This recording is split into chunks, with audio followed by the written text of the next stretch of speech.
When the engines of an $80 million private jet were about to fire up, a voice broke the silence from the far end of the hangar. "Don't start that engine." CEO Serafina Blackthorne turned to find a single father in work coveralls standing beside a tool cart. 3 separate teams of expert engineers had just been dismissed after declaring the aircraft airworthy. But Owen Hale pointed to the metallic residue beneath the wing housing and said the next ignition cycle could destroy the engine entirely. Nobody believed him until he showed them what had been hidden inside the oil filter. If you believe the most overlooked person in the room sometimes sees what every expert missed, stay until the very end. The Blackthorne one had been grounded for 11 days when Serafina Blackthorne finally stopped pretending the problem was manageable. The aircraft, a Gulfstream-class private jet valued at $80 million, had triggered the same low oil pressure warning on its left engine 3 times across 3 separate inspection cycles, each time vanishing the moment a technician ran a formal diagnostic sequence, only to reappear the instant the plane was prepared for actual flight. The first consulting team had replaced both pressure sensors, updated the engine management software, and run 4 separate ground tests, each returning clean results before billing nearly $200,000 and certifying the aircraft fit for service. The second team arrived with more specialized equipment, pulled the engine access panels, inspected the turbine housing, and found nothing they could point to with certainty, yet the anomaly surfaced again during the pre-flight warm-up the very next morning. The third team, an aviation engineering firm with a reputation built on solving what others could not, spent 4 days at Blackthorne Airfield in Connecticut before presenting a report that described the fault as intermittent and likely rooted in a software calibration issue, a conclusion that cost Serafina another $300,000 and solved nothing. She terminated all 3 contracts on the same afternoon, standing in the middle of the hangar with her phone pressed to her ear and her voice carrying across the polished concrete floor in a way that made the ground crew scatter. Corbin Wexler, her chief financial officer, reached her by phone within minutes to remind her that the board vote in Chicago was scheduled for the following morning, and that she had fewer than 6 hours to either take off or find another solution. The vote concerned Blackthorne Energy Storage, the division that housed the proprietary battery technology her father had spent a decade developing, and a faction within the board had quietly aligned behind a foreign investment fund that wanted to acquire it at a price Serafina considered an insult. If she was not physically present to cast her vote and address the board directly, an internal governance clause gave Corbin the authority to represent her position. A clause she had signed years ago, without imagining she would ever need to invoke it. Adrian Lockwood, the director of the Blackthorne Family Aviation Division, moved through the hangar with his customary quiet efficiency, his uniform pressed, his expression composed, confirming to the remaining maintenance crew that the diagnostic log was clean and that only one final ground test stood between the aircraft and clearance for departure. Owen Hale was 30 feet away from the jet, crouched beside a ground power unit he had been servicing since the beginning of the night shift, and he had not been invited into a single conversation about the engine fault. He worked ground support equipment, TOW vehicles, power carts, lighting rigs, and the aviation engineers on contract had barely acknowledged him when they walked past, which meant he had spent 11 days watching every failed attempt from a position nobody thought to monitor. He had noticed the oil catch tray beneath the left engine bearing fine metallic particles after 2 of the restart attempts, particles that the maintenance team had wiped away with quick, distracted motions before moving on to their sensor diagnostics. He had also noticed Adrian signing a maintenance log certifying the oil filter had been inspected and confirmed clean without ever removing the seal in view of the inspection team. When the order came to attempt one final ground start, and the turbine began its low whine as the ignition sequence initialized, Owen set down his wrench, walked to the edge of the work area, and said it loud enough for the entire hangar to hear. Every head in the hangar turned toward the man in the faded work coveralls, and the silence that followed his words lasted long enough to be uncomfortable before Adrian Lockwood broke it by asking, in a tone that carried more dismissal than curiosity, what exactly a ground equipment technician thought gave him the authority to halt an authorized ignition sequence. The two security officers near the hangar entrance moved instinctively in Owen's direction, and the remaining maintenance crew stepped back as though creating space between themselves and whatever was about to unfold. Serafina, who had been standing at the base of the aircraft stairs with her travel bag already loaded, crossed the floor toward Owen, not because she trusted him, but because she was 3 days past the point of trusting anyone, and something in the deliberateness of his movement, the way he had not shouted, had not rushed, had simply walked to the center of the floor and spoken, made her want to hear the sentence that came next. Owen pointed to the catch tray and explained that the residue pooled along its rear edge was not the color or consistency of standard lubricant degradation, but showed the fine, silver-gray metallic signature of alloy particles shed from a load-bearing component inside the engine, which was not a sensor calibration problem and was not a software fault but a physical symptom of something wearing where it should not be wearing. Adrian countered immediately, stating that the onboard metal detection sensors had logged no anomaly across any of the 11 inspection cycles, and that Owen's visual assessment of a catch tray was not a substitute for certified diagnostic equipment. Owen asked, quietly and without raising his voice, who had reset the sensor baseline data after the first warning event,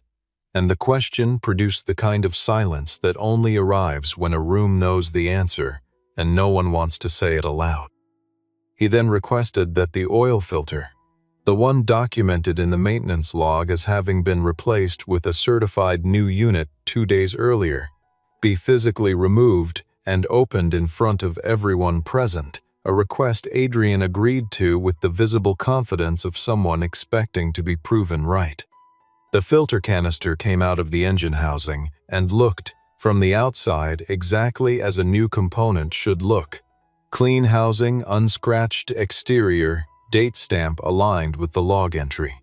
But when Owen held it under the work light and examined the seam along the base, the seal had been broken and reattached, the kind of reseating that left a faint compressed ring invisible unless someone was specifically looking for evidence of prior opening. He drew a magnetic probe from the tool cart, introduced it through the canister opening, and extracted a cluster of fine metallic fragments from inside a filter that the log claimed had never been in service. The fragments were small enough to have passed the eye of anyone running a fast inspection, but numerous enough to confirm that a bearing race somewhere inside the left engine was shedding material under load, and that operating the engine beyond short ground tests would accelerate the degradation until the bearing failed catastrophically. Captain Everett Shaw, who had been standing near the cockpit stairs and had gone quiet through the entire exchange, finally spoke up and confirmed that the evidence Owen had produced met the threshold for grounding the aircraft and warranted a full internal teardown before any further operation. Serafina looked at the particles caught in Owen's probe, then at the filter log signed by Adrian, and the arithmetic of what had happened was not complicated. 3 teams of experts had failed to find a fault that a ground equipment technician had identified in under 4 minutes, and the reason they had failed was because they had been looking in every direction except the one that mattered. Owen held up the filter and read the serial number printed on its base, then stated plainly that the number did not correspond to any manufacturer-approved component in the Blackthorn parts registry. Mara Ellison had driven from New York to the airfield within 90 minutes of receiving Serafina's call, and by the time she arrived, the maintenance bay had been cleared of everyone except the core group: Owen, Serafina, Mara, Everett, and 2 of the senior ground crew members who had signed the original inspection logs. The legal investigation into Owen's employment history turned up a personnel file that was professionally unremarkable for the past 8 years. Certifications for ground support equipment, a clean safety record, no disciplinary incidents. But the employment record before those 8 years was almost entirely blank, a gap that Serafina noticed immediately and Mara flagged as requiring explanation. What Mara found within the hour, working through industry registration databases and regulatory certification archives, was that Owen Hale had formerly been a turbine engine diagnostics specialist at Halcyon Aerospace, a firm contracted to several commercial carriers and 2 government transport programs, where he had held inspection authority, trained working engineers, and participated directly in the investigation of serious engine incidents over a career spanning nearly 15 years. Serafina asked Owen why someone holding that kind of background had applied for a night shift position maintaining tow vehicles and power carts. And the question wasn't unkind, but it was direct in the way she asked every question with the implicit assumption that there was an answer worth hearing, and that she was prepared to hear it without flinching. Owen said he had not misrepresented himself on his employment application because the ground support position had not required a full professional history disclosure, and then he said the part that answered the actual question. His wife, Natalie, had developed a sudden and serious health crisis while he was more than 2,000 miles away conducting a turbine test program, and he had not made it home in time, and the version of himself that had believed the next project was always more urgent than the present moment had been permanently retired. The afternoon he walked into a hospital room and understood what being absent actually cost. He had moved to Connecticut, taken Paige out of her school, and enrolled her in one closer to the airfield, and accepted a position that required nothing of him after 6 in the morning so he could be present for every school pickup, every dinner, every ordinary evening that he had previously treated as something that could be postponed. Serafina offered him a consulting fee to complete a full diagnostic on the aircraft, naming a number that represented more than 6 months of his current salary, and Owen declined it without hesitation. Not from pride, but from a single condition: that no one in the organization would be pressured to certify the aircraft as airworthy before the investigation was complete, regardless of what the board vote timeline required. She agreed. They moved together to the parts storage room and examined the inventory. And what Owen found there was not a single rogue component but a systematic pattern. More than 30 oil filters, pressure lines, and hydraulic fittings, all bearing valid serial numbers, all logged as certified stock, had housing construction and internal material specifications that did not match manufacturer documentation when compared side by side. Adrian, standing at the edge of the room, offered that this appeared to be a supplier quality control failure, the kind of issue that required a vendor audit rather than an investigation of the maintenance team's practices. Owen looked at one of the filters under magnification, traced the manufacturing stamp with his fingertip, and explained that the code sequence was a direct copy of a part number that had been retired from circulation 4 years earlier, a retirement that any legitimate current supplier would have registered and could not have missed. The parts database terminal in the storage room showed the last receiving entry for the suspect batch, and the employee badge used to accept the delivery and log it into inventory was registered to Owen Hale. Adrian presented the access log to Serafina with the visible relief of someone who had been holding a piece of paper and waiting for the right moment to produce it. explaining that the record showed Owen's badge being used to accept the counterfeit parts shipment at 11:47 on a Tuesday night 3 weeks earlier, suggesting that the person who had introduced the fraudulent components into the inventory chain was the same person who had positioned himself as the one to discover the danger. The camera footage from the external receiving dock showed a figure in a work uniform matching the ground support department. Dark coveralls, the same build, the same badge scanner position, standing at the dock door during the window in question, accepting a delivery that had not appeared on any scheduled purchase order. Owen said what he needed to say clearly and without raising his voice. He had been home that entire evening, sitting at the kitchen table helping Paige work through a set of geometry problems that had been giving her trouble, and that there were 2 people who could confirm he had not left the house until the next morning, but he would not name his daughter in the middle of a criminal investigation if he could avoid it. Serafina's expression did not change, but her eyes moved between Owen and the camera, still showing the access log with the particular stillness of a person running calculations she had not been prepared to run. Mara recommended an immediate temporary administrative suspension of Owen's access credentials as a procedural measure to preserve the neutrality of any subsequent investigation, and Owen handed his badge over without protest or argument, which was either the behavior of a man with nothing to hide or, as Adrian was careful to suggest, the practiced composure of someone who had anticipated this moment. Before he walked out of the maintenance bay, Owen turned back and said something that would stay with Serafina through the night. The metallic particles they had found were not the cause of the engine problem, but a consequence of it. And if the team replaced the bearing without identifying what had interrupted the oil feed that allowed the bearing to fail, they would find themselves looking at the same failure in 6 weeks on a new component. Then he was gone, and the hangar felt quieter than it should have.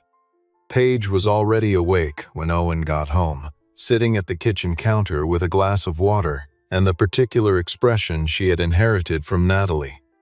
The one that meant she already understood more than she was supposed to at 15.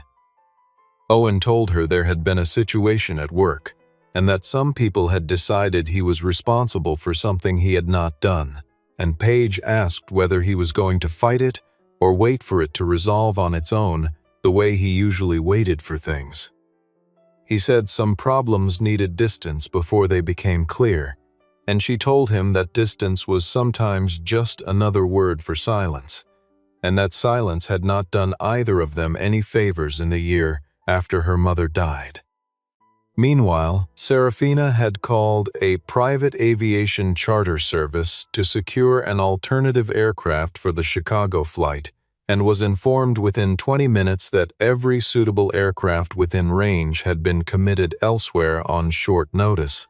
A coincidence that would have been perfectly plausible on a busy weekend, but fell apart when she checked the dates and found the region had no scheduled events that would drive that kind of simultaneous demand. Corbin reached her by phone before she could finish processing what that meant, telling her that the most practical path forward was for him to represent her interests at the vote while she managed the crisis at the airfield. She opened her laptop and pulled the charter communications thread, and the last outbound instruction in the broker chain, the message that had placed the availability hold on every regional private aircraft, had been sent from a financial operations account registered to Corbin Wexler. Owen received a call from an unlisted number at 4 in the morning, and because only one person at Blackthorn had reason to call him from a number that couldn't be traced back to the company directory, he answered on the second ring. Serafina had restored his system access from a terminal that bypassed the standard administrative review process, and she needed him back inside the hangar before Adrian knew she had done it, which meant the window was narrow and the conversation would need to move faster than she usually allowed conversations to move. Owen was there in 18 minutes, and within the first 30 of their work together, he found what 3 engineering teams had not found, because none of them had thought to look at the return oil line as anything other than a passive conduit. The section of tubing in question looked visually correct from the outside. Proper diameter, intact fittings, the right color code for a hydraulic return line. But when Owen isolated it from the circuit and applied calibrated temperature to replicate engine operating conditions, the inner lining of the tube began to separate from the wall and constrict, reducing the interior cross-section until the oil flow rate dropped below the minimum required to maintain bearing lubrication. During short ground tests, when the engine never reached full thermal load, the tube remained open enough to pass oil normally and produce no warning. During extended operation at altitude, the tube would contract, starve the bearing of lubricant, and the bearing would shed material into the filter, which was why the filter had collected particles and why the sensor resets had temporarily suppressed the data signature. The fault was not in the electronics and not in the sensor network. It was in the physical infrastructure of the oil delivery system, constructed from a material that had passed visual certification but degraded under sustained thermal stress in a way that no software diagnostic could detect without a physical teardown and temperature test. This was why the experts had failed. Their protocols assumed the sensors were the primary diagnostic layer, and no one had removed the tubing itself. The line carried certification documentation from a supplier named Crestline Aviation Components, and Mara traced the company in under an hour. A single leased office address in Delaware, no manufacturing facility on record, incorporated 22 months earlier, with a procurement history showing nearly $4 million in parts orders from Blackthorn Dominion's maintenance budget over the previous 18 months. The ownership structure behind Crestline was layered across 3 intermediary entities before reaching a beneficial interest that matched the investor consortium currently preparing to acquire Blackthorn Energy Storage. Owen completed a broader cross-reference of the component inventory and found that the degraded inner lining specification was present not only in the jet's oil lines, but potentially across the hydraulic and fuel supply systems of Blackthorn Dominion's corporate transport fleet, a fleet of 9 aircraft and 31 ground vehicles that moved personnel and equipment between facilities on schedules that never went dark.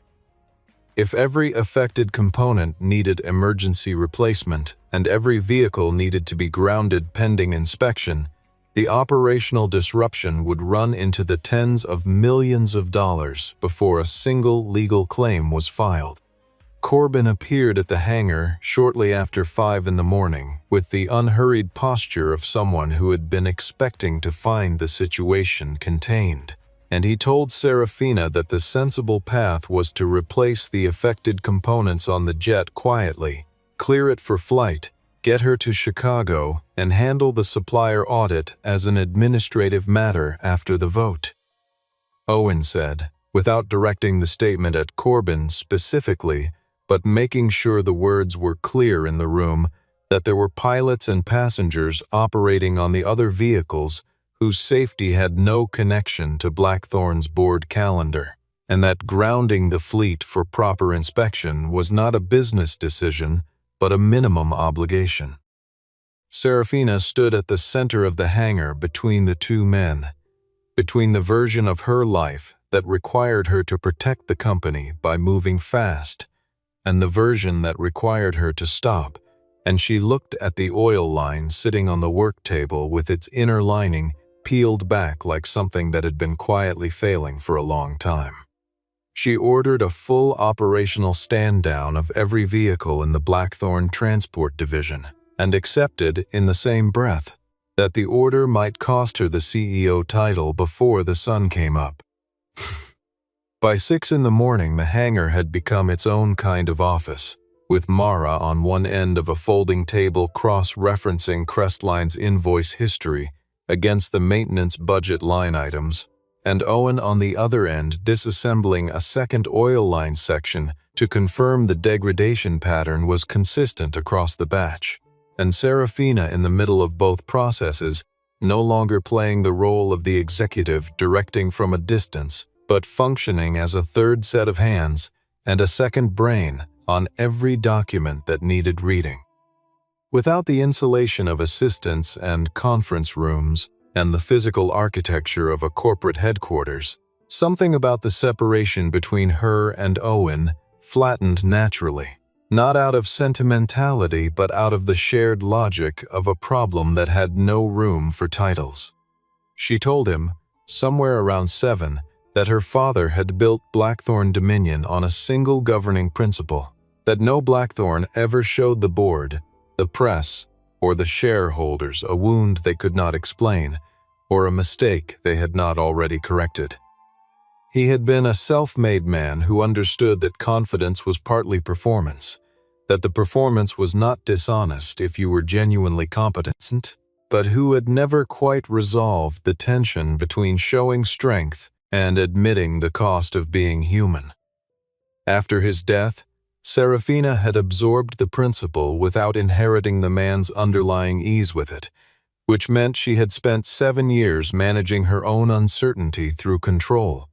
controlling information, controlling timelines, controlling the composition of every room she walked into. The firing of 3 consecutive expert teams had not been impatience. It had been the reflex of a woman who believed that if she kept changing the cast, she could eventually produce the outcome the script required. Owen said, without making it a lecture, that concealing a fault does not eliminate the fault. It simply transfers the cost of discovery to the person who was never told. He said he had understood that intellectually for years but had not lived it until the afternoon he had stood in a hospital corridor and realized that every choice he had made to delay the uncomfortable conversation had accumulated into an irreversible consequence. Natalie had asked him, in the 18 months before she died, to consider whether the program he was running could proceed without him for 60 days, and he had always said the next phase would be different, that once this particular test series was done, the schedule would ease, and the schedule had never eased because the work had always found a way to justify itself. Serafina didn't fill the silence that followed. She held it with the ease of someone who had learned, somewhere in those 7 years, the difference between an empty pause and a meaningful one. Mara broke the quiet by setting a printed summary on the table. Crestline's total invoicing to Blackthorn had reached $37 million over 22 months, of which nearly $14 million had passed through intermediary transfers into an acquisition vehicle currently holding a conditional offer for Blackthorn Energy Storage at a price 40% below the division's independently assessed value. The fraud was not opportunistic. It had been constructed as an integrated mechanism: drain the company's cash through inflated parts invoices, use the cash to fund a lowball acquisition vehicle, use Serafina's absence from the board vote to push the sale through before anyone could examine the numbers closely enough to object. Owen requested access to the maintenance system's original access audit log rather than the security dashboard that Adrian managed, noting that the 2 records might not match. The original log showed that a credential copy of Owen's badge had been created by Adrian Lockwood's administrative account 3 months earlier,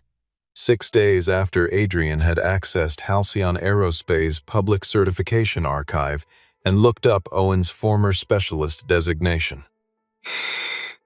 The reassignment that had moved Owen from the remote maintenance compound on the far side of the field to the primary hangar where Blackthorn 1 was housed had come through a routine staffing email signed by the facilities coordinator, the kind of internal transfer that no one reviewed because it carried no promotion, no pay change, and no apparent significance.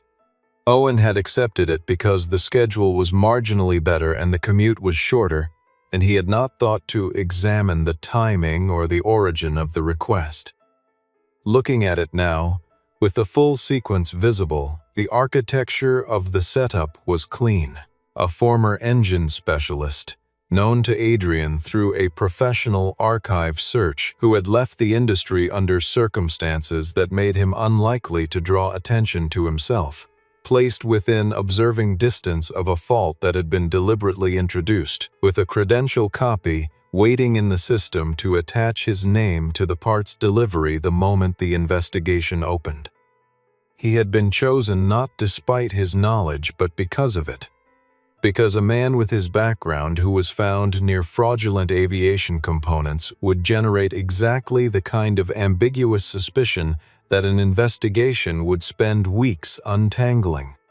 Serafina said she was sorry, directly, without the hedging language she usually applied to apologies that cost her something, and Owen accepted it with a nod and said that her reaction had been rational, given the information she had been presented with, and that the design of the accusation had been intended to make a rational response look like confirmation. What he did not say was that the moment she had wavered had carried a particular sting, because it was the same calculation people had been running on him for years, that a man who had chosen to disappear from a field he was clearly qualified for must have something to hide, rather than something to grieve. The system Serafina operated within had been engineered to trust the credential over the contact, the title over the observation, the consultant's invoice over the technician's intuition, and that engineering was exactly what Corbin and Adrian had relied upon. Corbin called a remote board session and presented a motion to temporarily suspend Serafina's operating authority on the grounds that her decision to ground the fleet without board approval represented a unilateral action with material financial consequences, and that her reliance on the judgment of an administrative support employee over 3 certified consulting firms raised legitimate questions about her decision-making capacity. The language was precise and procedurally correct, and had clearly been drafted before the sun came up, which told Serafina that the fleet grounding order was not a development Corbin had been surprised by, but one he had prepared for. He presented a profile of Owen's departure from Halcyon Aerospace that described it as occurring during an active technical review, a description that was technically accurate and substantively misleading in the way that partial truths always are, when the part being omitted is the part that changes the meaning of everything else. The full account, which Mara located in a regulatory submission archive within 40 minutes, showed that Owen had submitted a dissenting assessment in a structural investigation, refusing to sign a conclusions report that attributed an engine failure to pilot error when his own analysis identified a counterfeit bearing race as the primary cause. And he had been removed from the investigation team for refusing to revise his finding before resigning 6 months later. He had not left the industry because he had failed at it. He had left because the industry at that particular moment had asked him to be less honest than he was, and he had refused, and refusing had cost him the career he had built, and then, not long after, the person he had been building it alongside. Mara had barely finished presenting the report when Adrian walked into the hangar with a laptop and 2 ground crew members and announced that a spare engine assembly had been located in inventory and that he intended to demonstrate before the remote board session that Blackthorn 1 could be made airworthy within the hour and that Owen's safety concerns had been materially overstated. The board members attended the demonstration via video link, arranged in a grid of small windows on a monitor Adrian had set on a rolling cart near the aircraft's nose, and the staging of it. The clean hangar floor, the aircraft in the background, Adrian standing in front of it with his jacket buttoned and his voice composed, had the deliberate visual grammar of a competence demonstration, designed to make the preceding hours look like an administrative overreaction rather than an active safety investigation. Adrian presented the replacement component log, describing the bearing assembly as installed to specification and confirming that the oil filter had also been replaced with a unit drawn from inventory that he himself had verified, a statement that contained its own irony given the conversation of the previous several hours. Owen stood to the side of the main floor and went through the replacement parts manifest that had been filed for the work, moving through the document with the practiced speed of someone who had read thousands of maintenance records and understood what a correctly structured one looked like and what a convenient one looked like. The oil delivery tube, the specific section he had isolated, temperature tested, and confirmed as the root cause component, was listed in the manifest as inspected and confirmed serviceable, not replaced, which meant that the bearing now installed in the engine would be operating through the same constricting line that had destroyed the previous bearing, a fact that would remain invisible until the engine reached sustained operating temperature, at which point the sequence would simply repeat on the new component, possibly in the air, possibly over water or populated terrain where a catastrophic turbine failure would mean something other than a grounded aircraft and a postponed board meeting. Owen walked to the center of the floor, past the security officer who moved to intercept him, and said it for the second time that night with the same level of inflection he had used the first time, because the words had not changed and the danger had not changed, and volume had never been the point. "Don't start that engine." The security officer reached for his arm, and Serafina said, from across the room, "Let him finish." The board members watching through the video link shifted in their small windows.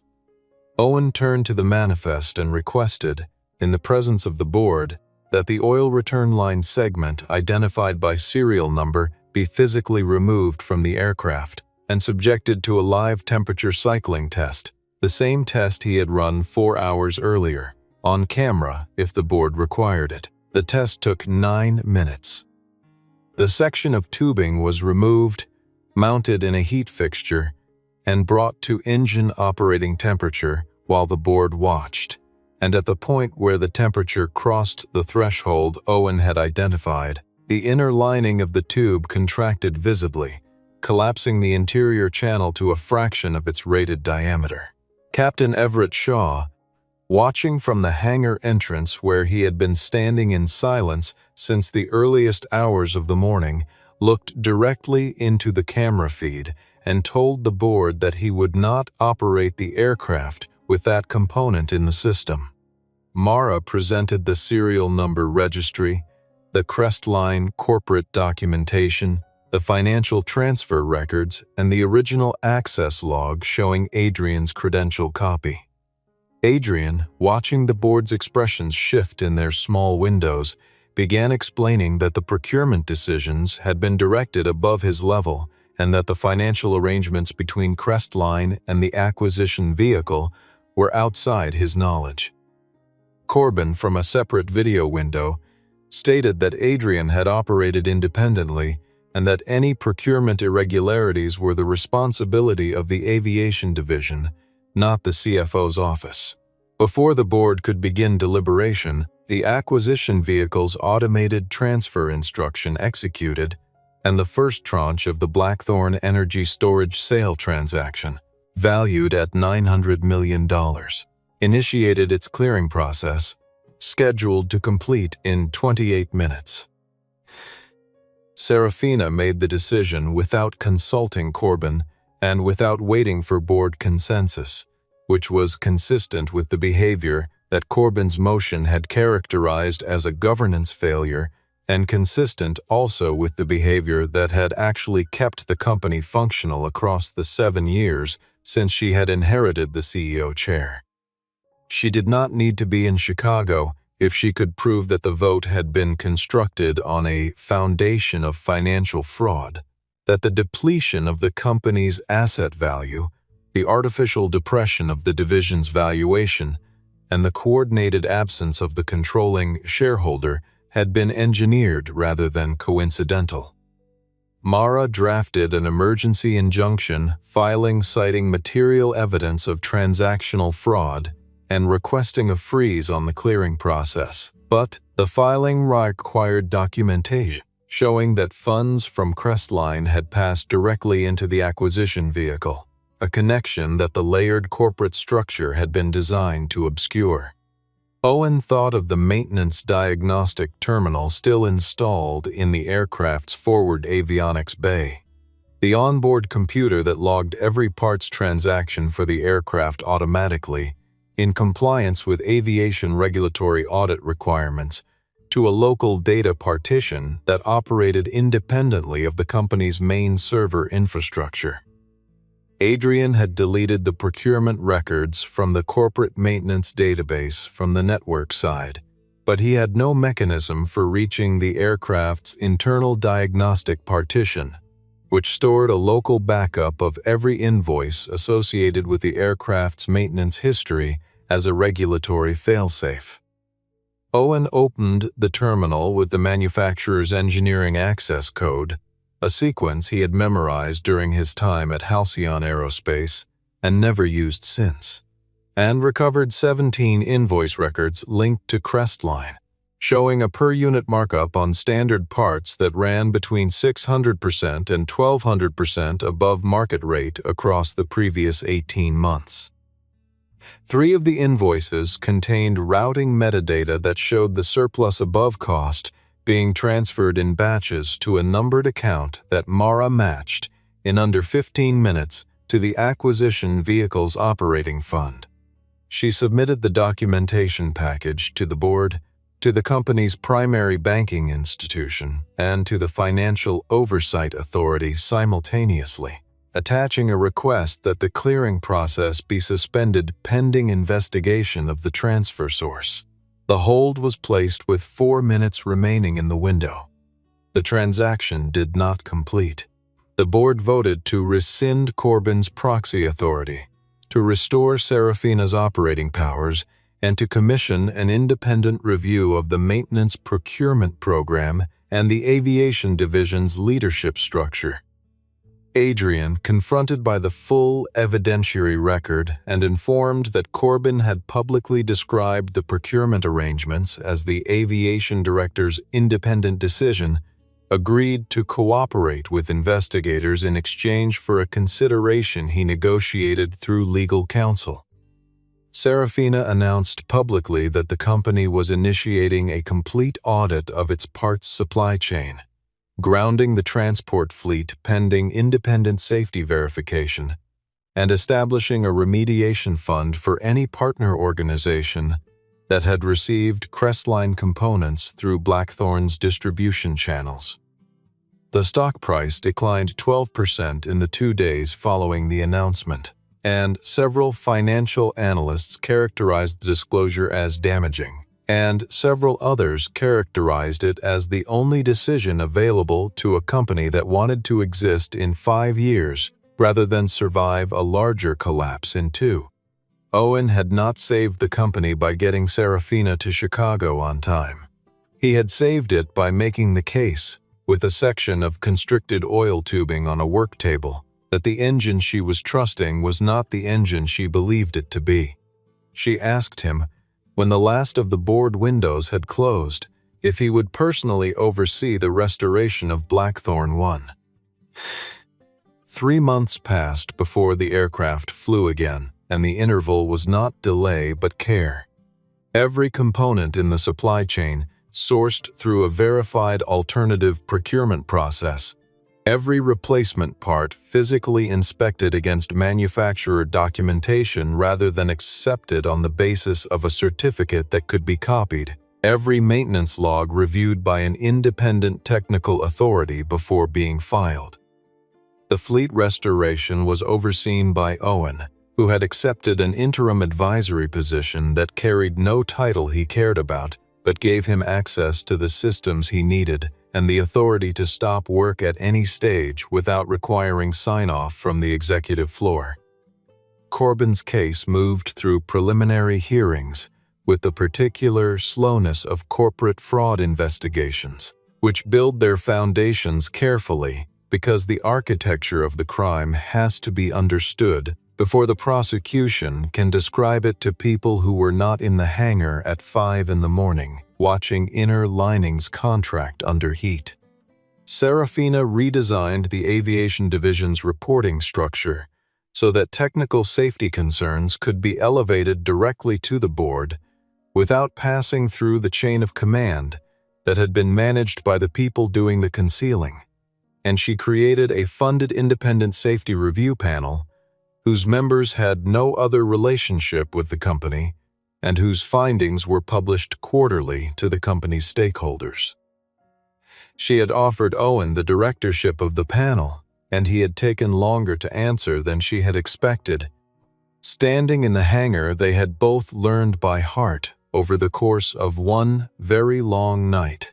and looking at the aircraft that had started everything, with the expression of someone doing careful arithmetic about what accepting the role would actually mean for his mornings and his evenings, and the particular texture of a weeknight at home with a 15-year-old who was already too perceptive for her own good. Serafina redesigned the position before he gave his answer. Flexible schedule, no mandatory travel, a deputy who handled the road work, and Owen recognized that she had done it not to close a negotiation, but because she had understood, across those hours in the hangar, that the thing he was protecting was not a preference but a promise. He accepted, not because the salary was generous, which it was, but because he had finally understood that disappearing from the thing he was good at was not the same as honoring the thing he had lost, and that Natalie, who had asked him only for presents,